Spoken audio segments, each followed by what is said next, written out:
పరమేశ్వరుడు అందరికీ తండ్రి. ఏదో మంచి వాళ్ళకి మాత్రమే నేను తండ్రి, దుష్టశక్తులకు రాక్షసులకు నేను తండ్రిని కాను అన్నమాట ఉండదు. కర్మ ఫలితాన్ని ఇచ్చేటప్పుడు భయంకరమైనటువంటి విషయాలు, దుఃఖంతో కూడుకున్నటువంటి విషయాన్ని కూడా ఫలితంగా ఇచ్చేవాడు కూడా పరమేశ్వరుడే. దుఃఖపడవలసినటువంటి విషయం జీవితంలో తటస్థించినప్పుడు భయం కలుగుతుంది. కాబట్టి ఇప్పుడు భయానికి కారకుడు ఎవరు అంటే భగవంతుడే. మళ్ళీ ఆ భయాన్ని తీయగలిగిన వాడు కూడా భగవంతుడే.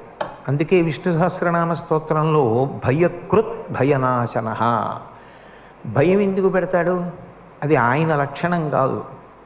ఒక తండ్రి పిల్లల్ని ఎందుకు భయపెడతాడు ఇలా వేలు చూపించి? వాడు బాగుపడాలని. భగవంతుడు ఎందుకు ఇలా వేలు చూపించి భయపెడతాడు? ఎందుకు దుఃఖాన్ని కల్పిస్తాడు? కాలోహి బలవాన్ కర్త సతతం